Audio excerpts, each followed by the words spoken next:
Inulan ng batikos mula sa mga negosyante ang pag-aresto kay mining tycoon Joseph C. Ikinatuwa naman ito ng abogadong dati nang nagsampa ng deportation case laban sa businessman. Ang detalye sa agenda report ni Andrea Salve.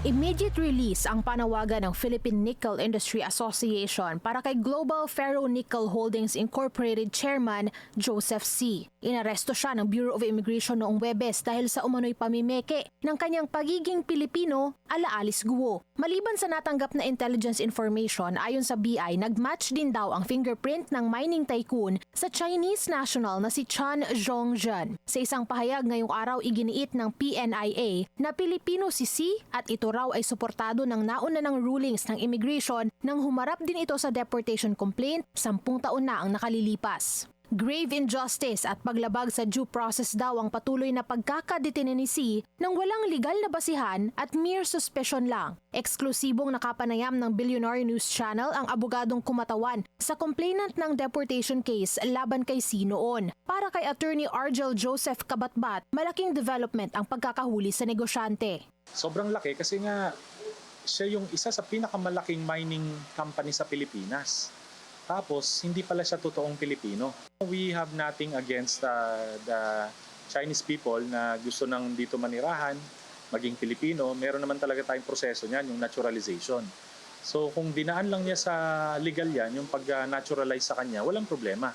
Ilan sa mga argumentong iprinisinta ng kampo ni Kabatbat noon ay ang umano'y irregularidad sa birth registration ni C. Questionable daw ang baptismal certificate na ginamit ni C nang mag-apply for late birth registration. Batay kasi sa dokumento, taong 1966 nang binyagan siya sa Christ the King Parish sa Batasan Hills, Quezon City. Pero paano raw nangyari yun kung 1991 itinayo ang simbahan? Iginiit din nilang Chinese ang ama nitong si Emilio C at lumabas sa government documents na hindi ito kinasal sa sinasabing ina nitong si Aida Samson Cue. Sa passport naman ni C na nakuha nila noong 2014, Manila ang nakasaad na place of birth nito na taliwas sa Quezon City na nasa kanyang birth certificate. Na-dismiss yung kaso sa deportation pati sa falsification dahil kapag kino-question mo yung kiniklaim niyang citizenship, hindi mo pala pwede mo nang kasuhan ng deportation o ng criminal case hanggat hindi mo napapawalang visa yung kanyang Filipino citizenship. Yan yung problema. Wala pa tayong jurisprudence na nagpapabilis sana sa ganung proseso nung isinampa natin yung kaso noong 2014.